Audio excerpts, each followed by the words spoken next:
فاسألوا أهل الذكر إن كنتم لا تعلمون. The recent revelations and the study on the 9/11 incident proves that the Muslims were not involved in the destruction. Rather, the works of the architects and the intellects from within the US soil claim it to be an inside job. If that is so, then the whole war on Afghanistan and Iraq is totally unjustified. My question is, what would the Shaikh suggest at the moment to erase the false allegations against the Muslim community? I don't have to suggest anything. Allah subhanahu wa ta'ala said, وَلَن تَرْضَى عَنْكَ الْيَهُودُ وَلَا النَّصَارَى حَتَّى تَتَّبِعَ مِلَّتَهُمْ. That Jews and Christians will never be pleased with you until you all together leave your religion and follow theirs.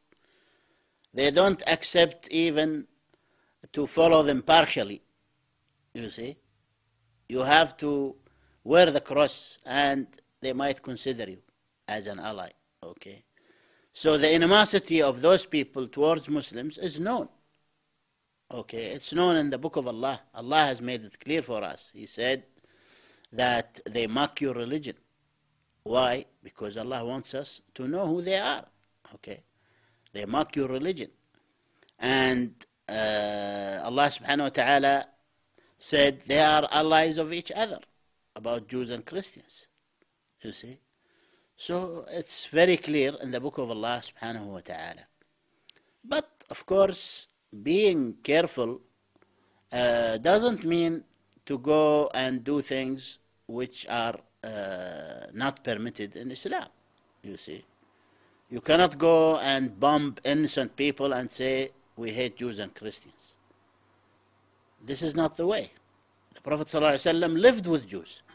He ate with Jews. He made treaties with Jews, Christians, idol worshippers, and all this. So he's a Muslim, and he knows the faith of Islam, and he knows what pleases Allah and what displeases Allah, and he knows what is wala and bara, what is allegiance and disallegiance. Okay? And he did all that. So the point is that unfortunately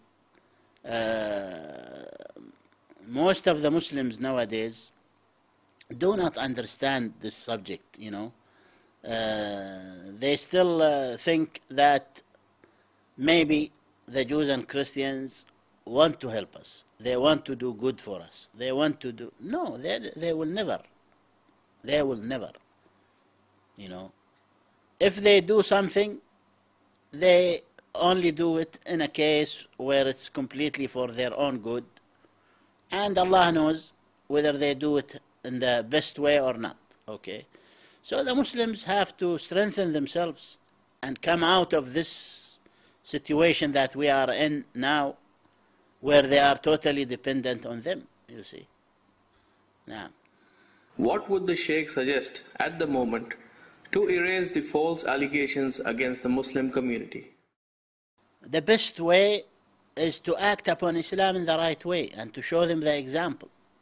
Okay? Unfortunately, we Muslims nowadays are not giving the best example of Muslims. Okay? So we have to give them the best example of Muslims. We have to act upon the morals of Islam more than they do. They are acting upon most of the morals of Islam more than us. You see?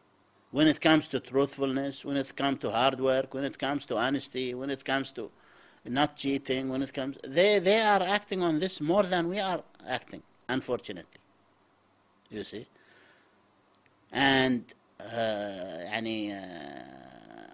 the Muslims have to strengthen their faith first. They have to learn their faith. They have to act upon it. Then they have to act upon the morals of Islam. If they are not patient, they have to act, to learn patience and act upon it and force themselves. If they are not honest, they should do the same. And so on, you see. Until we don't change ourselves, we will be a bad example for Islam. And we will be an easy prey for them, you see. That's the only way that I can think of. You cannot beat them by media and all this. You cannot, you know. If you do one thing by media, they will, you know, do 100 things, and as if you did nothing. Okay.